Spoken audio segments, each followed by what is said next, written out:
Tous le sont, mais je vais retenir la question du handicap et du vieillissement parce que c'est une question qui me paraît centrale. La place que l'on accorde à ceux qui ont un handicap, quelle que soit sa nature, psychique, mentale, moteur, physique, la place que nous accordons à nos aînés, nos parents, nos grands-parents quand ils vieillissent et quand ils perdent leur autonomie. Et pour cela, il faut prendre des engagements forts, tant en termes d'allocation, pour leur permettre d'être plus autonomes et de jouir de leurs droits comme n'importe quel autre citoyen, mais plus spécifiquement pour les personnes âgées dépendantes. J'ai pris des engagements, l'augmentation de 30% de l'APA.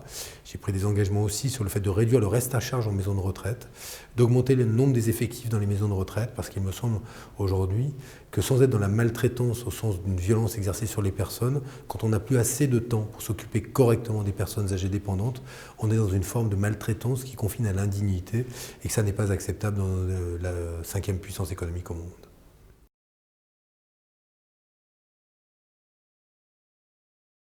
L'augmentation du minimum vieillesse, l'augmentation de la PAT de 30%, je l'ai dit, la création de cette allocation bien vieillir en maison de retraite qui permettra aux personnes âgées de réduire le reste à charge en fonction des revenus disponibles qu'elles ont. Mais je n'accepte pas qu'aujourd'hui, une personne sur deux ait une facture, une fois toutes les aides sociales consommées, qui soit cette facture supérieure aux revenus disponibles. Ça n'est pas possible. Ça veut dire qu'on est obligé de se tourner ou vers ses enfants ou de liquider son épargne. La puissance publique devra réduire cette facture. C'est le sens de cette allocation bien vieillir en EHPAD qui, dès 2018, sera effective.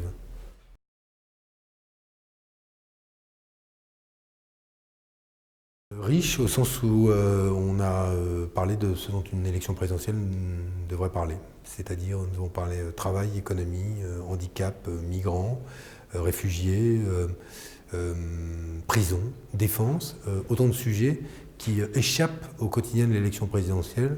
On nous amène à commenter davantage notre propre campagne ou la campagne des autres qu'à pouvoir parler de ces questions qui, au lendemain de l'élection présidentielle, concerneront à nouveau tous les Français. Alors on peut se laisser aujourd'hui finalement détourner ou voir son attention détournée par les jolis récits, les jolies histoires, mais le 8 mai au matin, vous vous réveillerez avec un président de la République. Donc il faut que vous disiez, est-ce que vous souhaitez qu'il améliore nos conditions de vie et celles de nos enfants, qu'on pense justement au monde dans lequel nos enfants vont grandir, ou est-ce qu'on se préoccupe à nouveau du court terme, qu'on ne change rien aux politiques européennes, que le cas échéant pour d'autres, on quitte l'Europe? Ce sont ces questions qui vont se poser, donc gare à ces jolies histoires et concentrons-nous sur l'essentiel. Et ce soir, à la Fédération protestante, j'ai eu le sentiment que ces questions-là occupaient le devant de la scène et je vous en remercie.